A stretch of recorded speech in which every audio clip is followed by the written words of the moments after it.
When the doubt gets loud, but answer that call. Vision ain't real till you grind at speed, so breathing deep.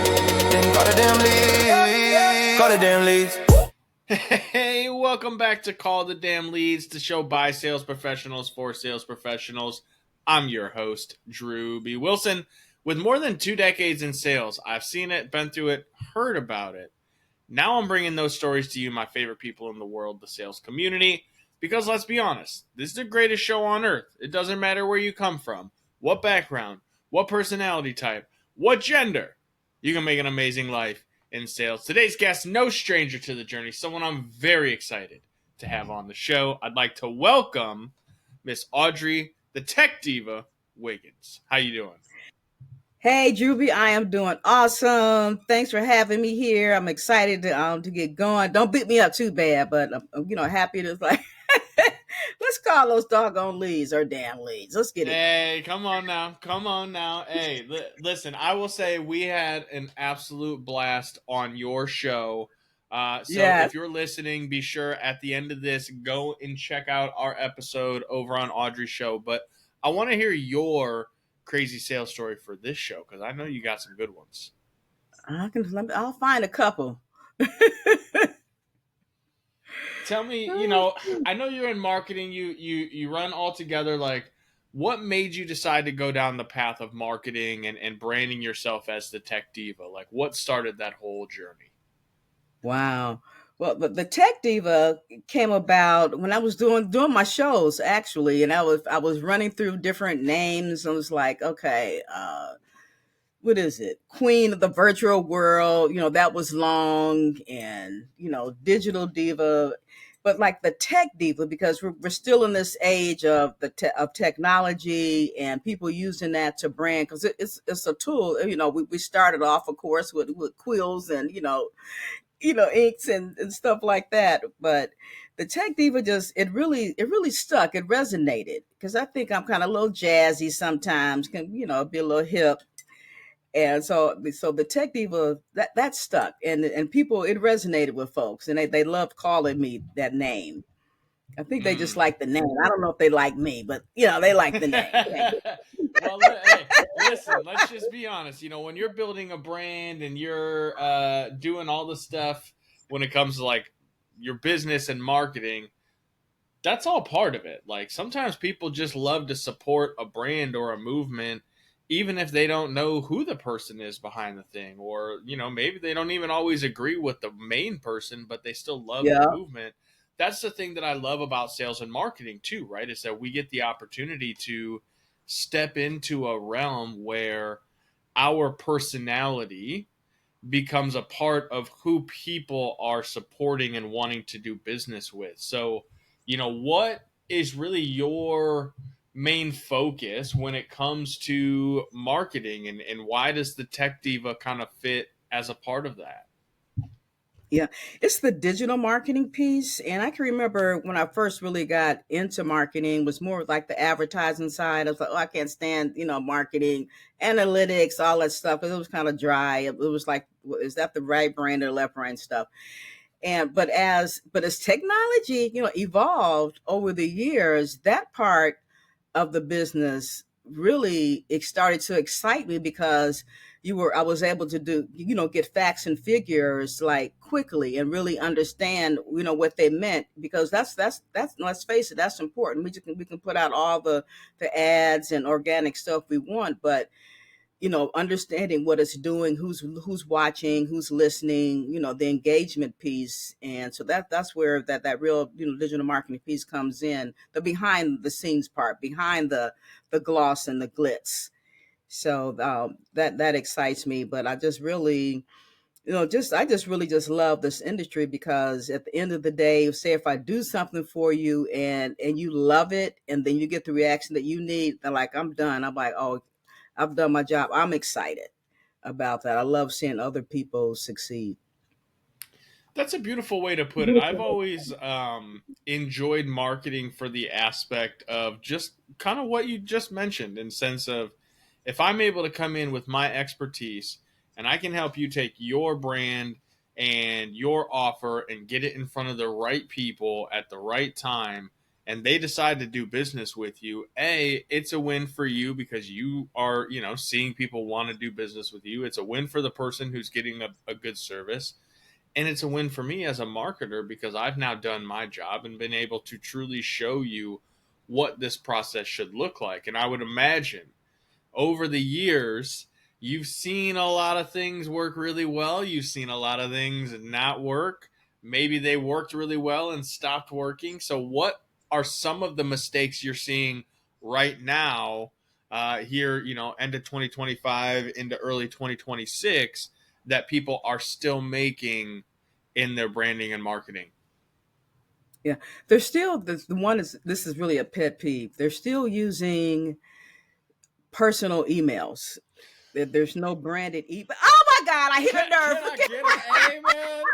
Can I get an amen? Okay, let the choir start Okay. singing. Okay, put that Come organ in. on. Okay, I didn't want to interrupt, but praise be. I Audrey, know. get them. Get them. Oh. Okay, people, and I've got talks out there, episodes. Don't start crying, Drew. I know it's hurt. I know it's hurting. You wiping your eyes. Right now. Oh my word. That is, get them. No, keep going. I'm good. I'll get myself together. Okay, I'm a okay, professional. okay. I can handle this. Hey, I know you can. I know you can. We're good. But that gets my goat. Oh my goodness. And we all started there. I've had the Right. email, the emails and stuff. And sometimes you create them so that can be like your back office email, so you don't have your main email with all of your vendors and suppliers, all your subscriptions coming to. So it's still, it serves a purpose. But when it comes to being in the marketplace and calling the damn leads, if you are calling, they want to see that that email is coming from Drewbie at callthedamnleads.com.org, whatever your URL is. And so that's very important. It also it extends your SEO as well. So it's not just it's more than just the appearance of it, which the branding part, which is I just have a fit when I see that. And it is so stupid. It's like you can go overboard. It's like, oh my God, I have so many email addresses. One for this website, one for that website, and it's and the other piece of that is while you're out there grabbing those branded emails, for your website, for your business name, grab your name. Even if you aren't using it yet, grab it. You can use it for your LinkedIn, AudreyWiggins.com. It can go to your LinkedIn. It can go to your Linktree or Popple, whichever, I use the digital business card. Whatever that is, when they get there, they'll see, of course, that it's, that it's LinkedIn or whatever, but driving that traffic. And again, it just widens your digital footprint. You're out there on that super highway. You're going by with that branded license plate. Here comes the cops because you're going too fast. Oh, Yeah, I love that so much. I one time said something along those lines from stage at a conference full of real estate agents, and you would have oh thought wow. I murdered someone's little old grandmother. The way some of these people looked at me with absolute disgust and offense, Audrey, my word. But I love the point of it is transparently, y'all. We're picking on you, but here's why. It's simple, it's inexpensive, and it makes you look like a professional. And Absolutely. that's the big difference, right? Is it does not take a lot to create a massive gap between a professional and an amateur.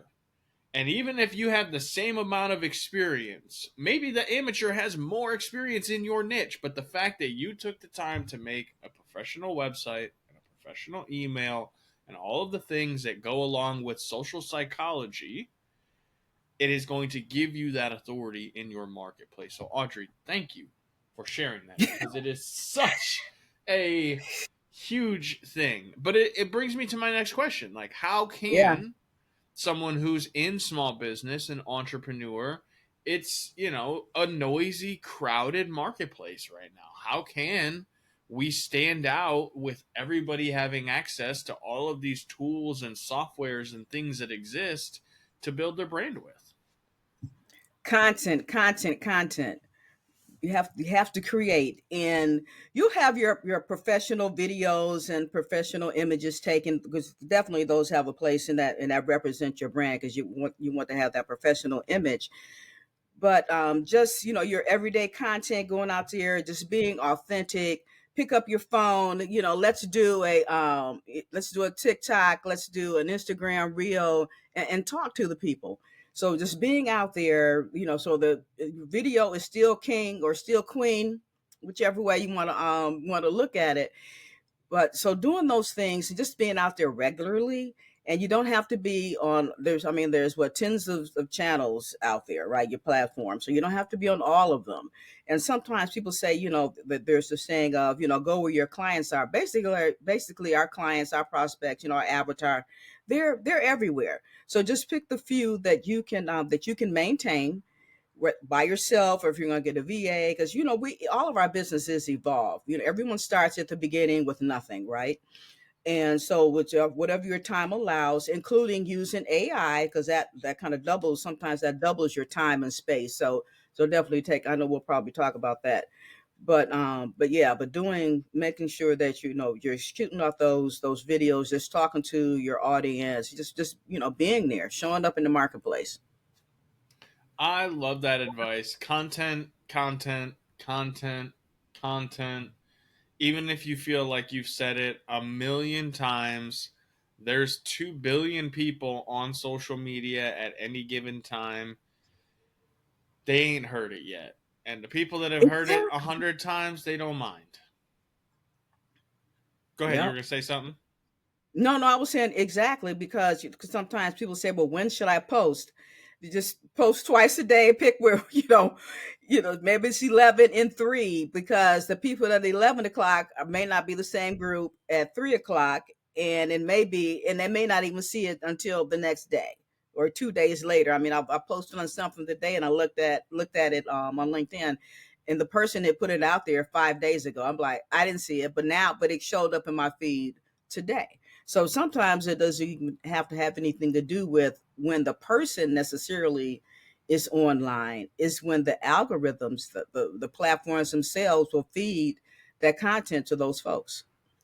That is the beautiful part of social media, right? Is the conversations that you would have one to one with someone, telling your story or an interesting thing, or maybe somewhat talking about a case study or a testimonial in your business, something that happened that is interesting and relatable to the people who may see it.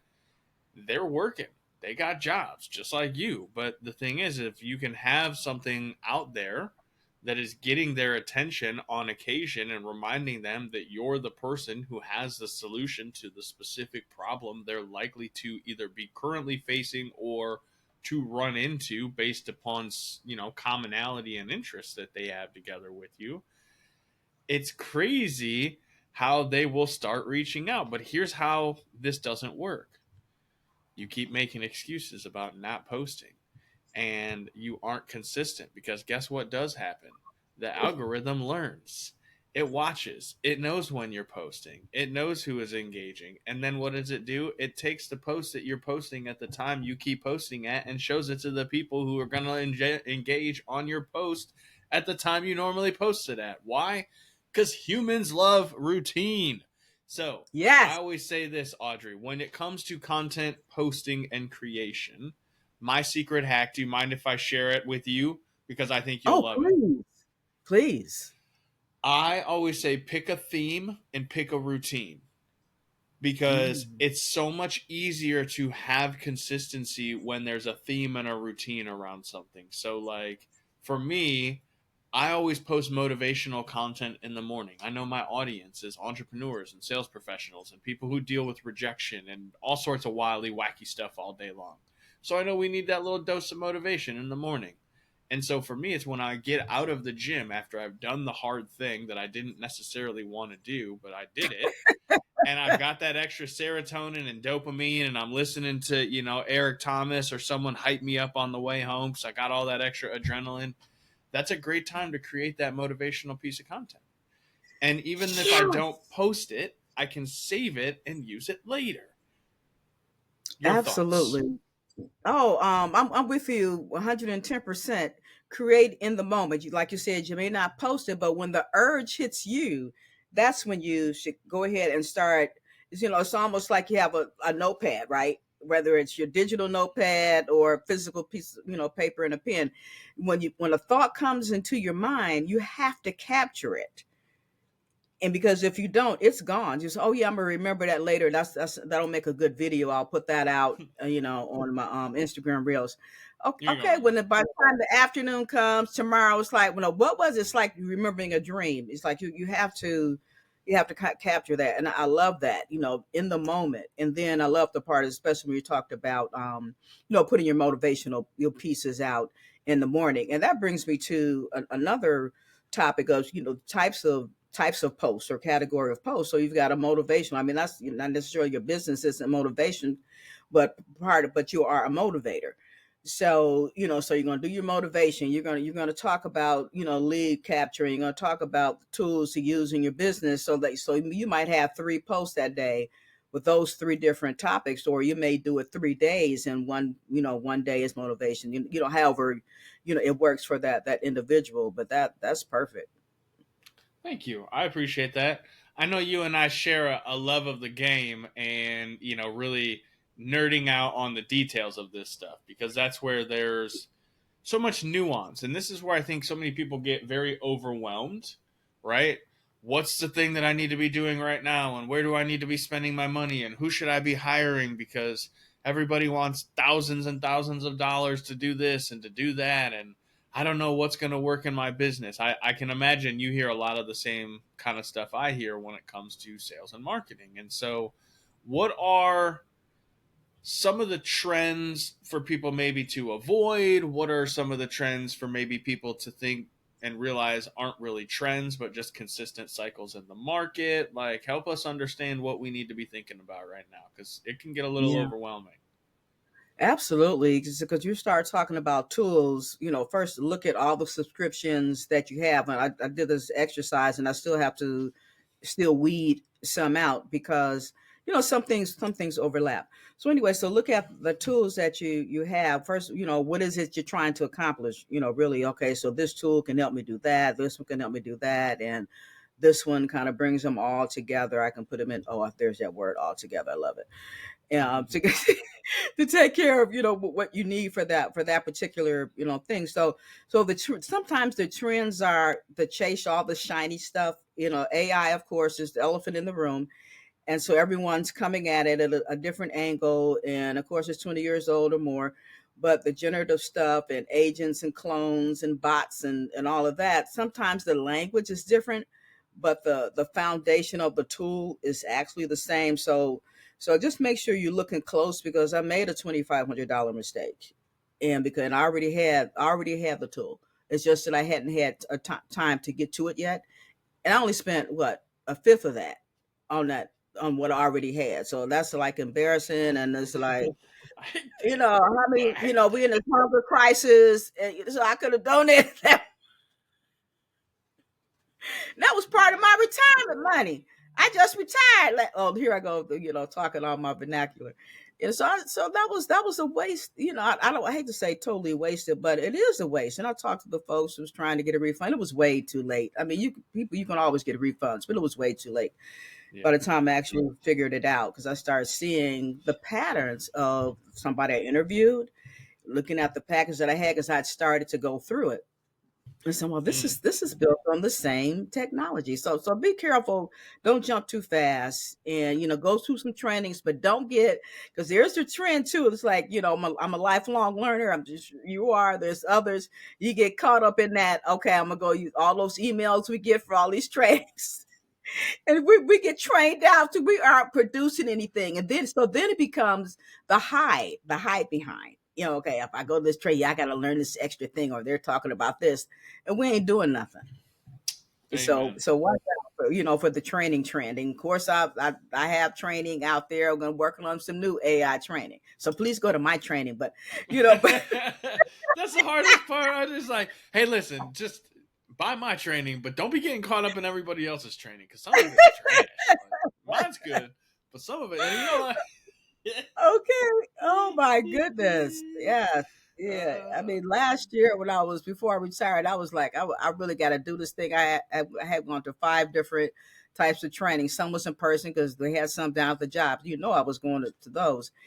And mm, but just to space it out and really, really look at what you need for your business, and if you make a chart, if you need to do a spreadsheet, ask Chat GTP, compare these or send me some stuff back that I need to work out first, because again, and a lot of it is not a lot of money, and when you start doing your subscriptions, but they can add up, the $15 here, the $20 here, the $49 a month there. So really, really compare and get your money's worth out of what you have, and if you have to start small, I always love that, so. I love that advice. I always tell my clients, you got to do a systems audit now and then. What are you using? Why are you using it? Is there overlap? Can you find ways to automate, delegate, or eliminate certain parts of these things, right? Like if you can just break it down and make it easier on yourself, why wouldn't you? And a lot of times we're really guilty of just overcomplicating things. You don't need as many of those fancy bells and widgets and all the things that they tell you that you need to be a super successful multi-bajillionaire. Um, and that's the thing I think too I loved about your advice in terms of what's the process look like, because I like to draw it Mm. out.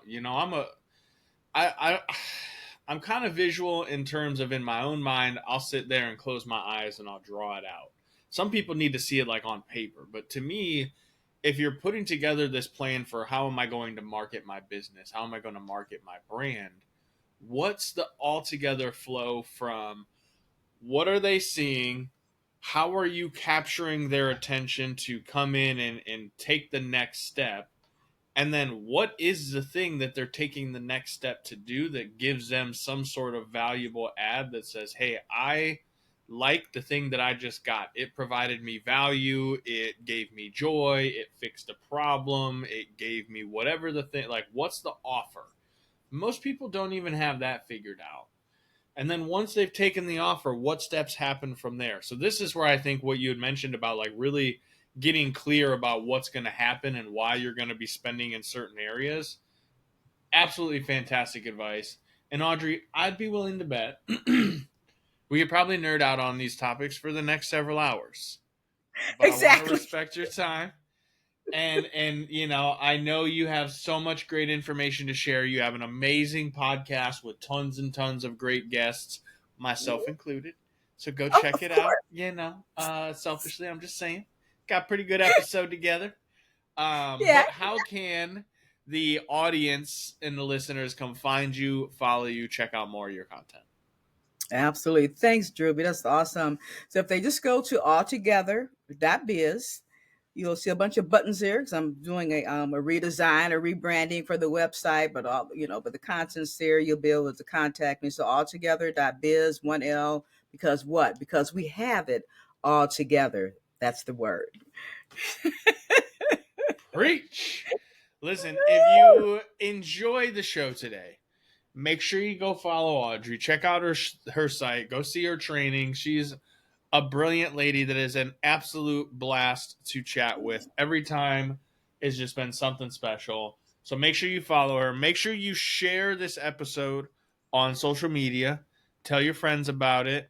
Maybe you know someone who kind of sucks at sales and they need like a good reminder on some of the basics. You don't have to tell them they suck, but you can send them this episode and just say, hey, I was listening to this and it made me think of you. So I wanted to send it your way. That's also a great thing to think about with your prospects. Trying to follow up, listen to something cool, send it to them. Hey, this made me think of you. Just wanted to send it your way. A little value add, something different.